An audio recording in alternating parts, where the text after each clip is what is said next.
el caso de María Amparo Casar, que aquí ya se expuso por parte del director de Pemex, la situación de su pensión, todo esto que ha conllevado a una discusión, una polémica, incluso la derecha, bueno, pues ferozmente ha cuestionado esta situación. Un juez ya pues ha ordenado que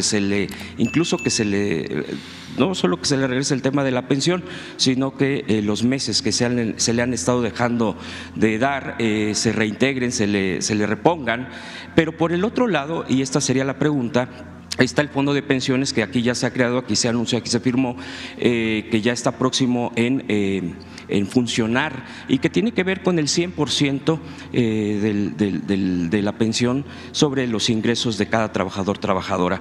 Sin embargo, también ahí también han actuado grupos de derecha, ahora resulta, para atacar, para ampararse contra el fondo de pensiones. Es decir, por un lado, la defensa de más de 100,000 pesos de pensión contra una persona como es María Amparo Casar, que supuestamente está en contra de la corrupción, pero ya vemos que ella también comete actos de corrupción, por lo menos la evidencia y todo lo que se ha mostrado. Y por el otro lado, que en el fondo de pensiones para los trabajadores también se van, pero en contra de la pensión de 100% para los trabajadores. Es decir, no hay esa ferocidad, ese desgarramiento de vestiduras para defender, al contrario, es para atacar, porque ahí dicen que el 100% de los trabajadores sí es injusto, finalmente se van contra el fondo de pensiones. Pero en el otro dicen, ¿por qué es injusto atacar a una persona con 120,000, 125,000 mensuales? ¿Cuál es la lectura ahí, presidente? Yo sé que esto lo ha planteado, pero ahorita me parece que está muy claro cómo actúa en este caso la parte más conservadora del país, bufetes, empresas. Por un lado, atacan, incluso pues ya ahí dicen que la van a echar abajo, pero por el otro dicen cómo es posible que se va contra una pensión. Preguntarle estas dos posturas en este momento, presidente, ¿cuál es su reflexión? Gracias, le agradezco. Pues es parte de lo mismo, ¿no? ¿Qué sucedía hasta antes de que llegáramos al gobierno? Pues había un régimen de corrupción, sin duda, de injusticias, de privilegios. Era el gobierno de una minoría. Por eso hablo de que no había democracia, era una oligarquía, era el gobierno de una minoría, con fachada de democracia. Entonces ellos se servían con la cuchara grande, se sentían los dueños de México, pero llegaron, porque así es el conservadurismo, a internalizarlo como algo normal. Así querían que se aceptara la corrupción como algo normal. Ya he mencionado lo que decía don Jesús Silva Gerso, se hacen ricos de la noche a la mañana y ni siquiera pierden su respetabilidad. Y agregaba, y ese es el peor de los males, porque es una especie de enajenación. O sea, yo soy superior, yo tengo más derechos, yo sí puedo robar, pero lo que hago no es robo, roban otros. Y ese pues es el discurso que domina. Al final pues es muy hipócrita todo. El conservadurismo es corrupción y es hipocresía. No quiero generalizar porque pues sí hay conservadores que tienen cierta doctrina y escrúpulos morales, pero por lo general los domina la tentación al dinero, los vuelve locos y se ve normal. Por eso la reacción. Yo les dije a ustedes que cuando se da este caso, Pemex tenía que denunciarlo, porque si no, pues iba a incumplir con su responsabilidad de no permitir la corrupción. Pero además son casos emblemáticos que ayudan mucho a explicar cómo es el tejemaneje de la política o de la politiquería y cómo sí hay quienes se sienten superiores y coincide que son racistas y que son clasistas y que le tienen desprecio al pueblo.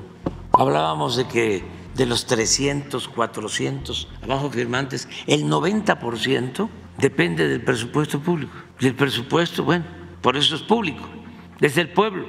Pero no defienden al pueblo, defienden a las élites. Por eso es muy bueno el que este asunto se haya ventilado. A ver cómo, si existen documentos de que fue un suicidio y cómo se paga como si hubiese sido un accidente, pero están las evidencias. Entonces, los abogados de Pemex deciden, estuvo mal y tienen que devolver el dinero, fue un acto de corrupción. Y entonces salen todos a defender. Ya tiene tiempo, en mi libro yo planteo eso y me imaginé de que no habían modificado, o mejor dicho, que no habían pagado todo eso.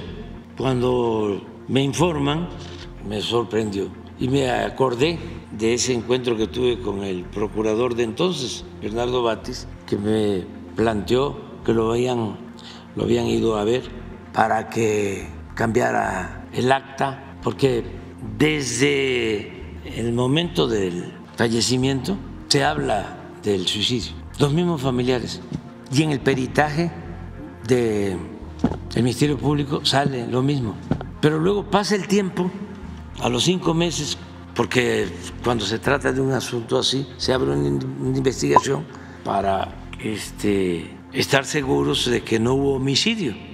Entonces, cuando termina la Procuraduría, ya emite una resolución de no ejercicio de la acción penal, porque no hay homicidio, y ahí se establece de que fue un suicidio, maniobras suicidas. Entonces, pero ya para entonces ya estaban cobrando todo. Es importante también, ¿no?, para la gente, para todos, porque pues son asuntos técnicos que si se trata de un accidente de trabajo se tiene derecho a eso, o se tenía derecho a todo eso, ya no, pero no fue un accidente y él llevaba 4 meses laborando. Entonces, entre otras cosas, seguros y demás, le dan a la señora, y yo le ofrezco disculpa por tratar estos asuntos de tipo personal, pero ella debe de comprender, y ahorita voy a decir también por qué ella debe de aceptar que se trate esto con transparencia. Le pagan todo a la señora y luego le dan una pensión vitalicia de 125,000 pesos mensuales, vitalicia.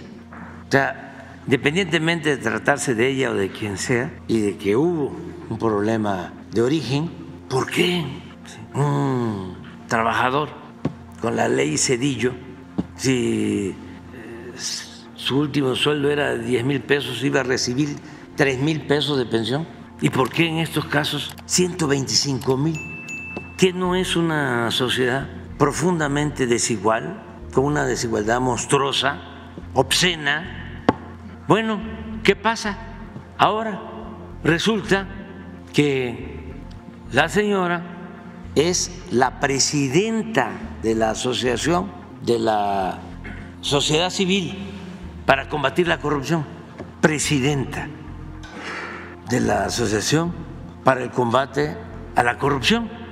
¿Cómo vamos a dejar esto así? Porque a mí me faltan 4 meses y medio. No, pero ¿qué vamos a dejarle la estructura esta de manipulación intacta? No, hagamos algo. No va a desaparecer, ni es mi propósito, pero no puede quedar inmaculada. Ahora resulta que Aguilar Camín y que Krause y que Loret de Mola y que Ciro y que Claudio son los líderes morales de México. ¿De qué sirve todo lo que hemos hecho para despertar conciencias? Sí, porque no nos llamen miserables o no nos mienten la madre, nos quedamos callados. No.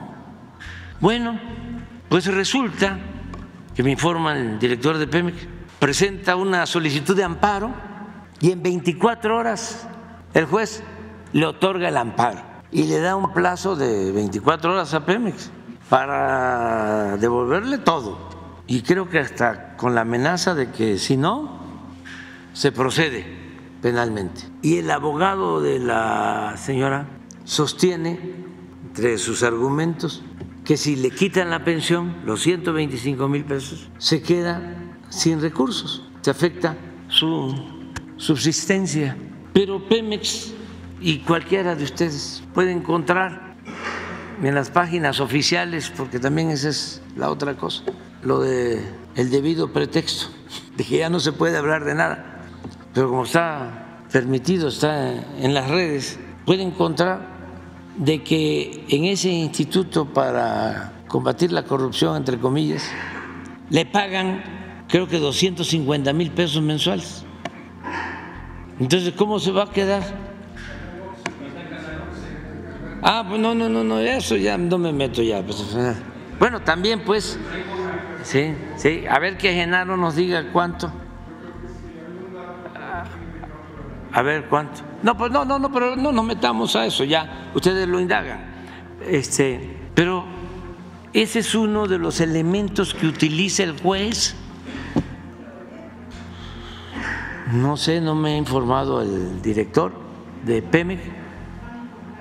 Sí, claro, no. ¿Cómo creen que nos vamos a quedar así? Y no es nada personal, es que además resulta que esta fundación de Claudio X González, que fue la fundación que estuvo en contra de los maestros cuando la llamada o mal llamada reforma educativa, que hubo represión, que hubieron asesinatos, este señor Claudio X González fue el que creó esta organización y con todos o la mayoría de los abajo firmantes tienen que también demostrar sus ingresos y yo le estoy pidiendo, formalmente no lo hago porque me parece de mal gusto que venga la asesora del presidente Biden y que le dé yo una tarjeta. Oiga, ustedes están financiando esta asociación que está atacando de manera abierta a un gobierno legal, democráticamente constituido. ¿Qué pasa con ustedes? Pero además, miren el antecedente de sus miembros, o siguen con la política aquella de, no lo puedo decir, pero en la época de un dictador de Centroamérica, te lo atribuyen a un presidente de Estados Unidos, pero no, creo que fue un secretario de Estado que dijo, sí, es un hijo de tal por cual. No lo diga, es un hijo de tal por cual, pero es nuestro hijo de tal por cual. No, es un tal por cual, pero es nuestro tal por cual. Entonces, ¿en qué quedamos? ¿Dónde está la libertad? ¿Dónde está la independencia? ¿Dónde está la honestidad? Llegó a decir un periodista salinista, porque son los mismos, vienen de tiempo atrás, es que no ha habido renovación. Está empezando la transformación también en el terreno de la academia, de la intelectualidad. Llegó a decir uno de los periodistas salinistas que era intrascendente cómo había perdido la vida el finado. No, pues tiene que haber un fundamento legal, pero es tu pregunta, ¿no? ¿Van a recurrir a medidas jurídicas? Sí, va lo jurídico, o sea, no vamos a dejar, nosotros nunca hemos incumplido con una orden judicial, pero lo vamos a litigar y aquí vamos a estar informando de cómo van las cosas. De repente a lo mejor va a venir el director de Pemex a informar más porque hay mucha desinformación, mucha manipulación. Entonces aquí aprovechamos para hacer uso de nuestro derecho de réplica, ¿no? Para que la gente tenga toda la información.